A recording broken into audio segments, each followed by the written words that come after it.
Louis XIV of France. There was a golden age of literature during the time period. Louis XIV was born on September 5, 1638. He was the son of Louis XIII, 1601 through 1643, and Anne of Austria, 1601 through 1666. He has a younger brother named Philippe, 1640 through 1701.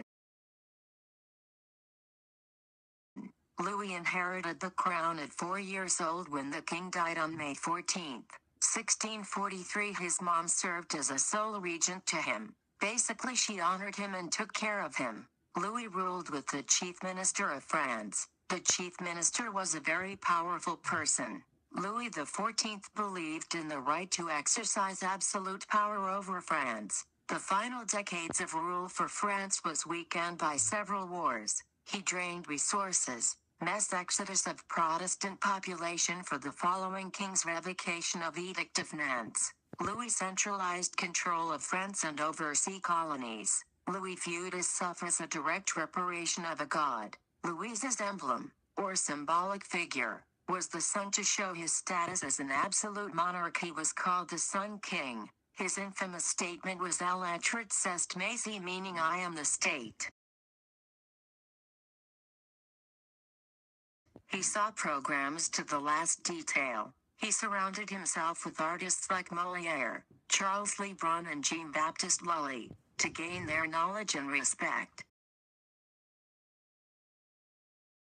Louis was considered as an absolute ruler, meaning no other person or institutions in France could have control over him. The church thought kings like Louis were chosen by God, given a divine right to rule. The church thought of Louis like that. Louis launched a war of devolution in 1667 and 1668. He ruled under absolute monarchy by reducing power of the nobility and ordering all nobles to live with him in place of Versailles to keep a strict eye on them. He also refined France with exquisite living conditions.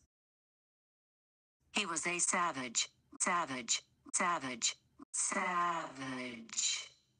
Louis XIV of France lived from 1638 to 1718. As an 80-year-old man, and he reigned when he was 72 years old. His reign lasted longer than any other European sovereign. He died by old age.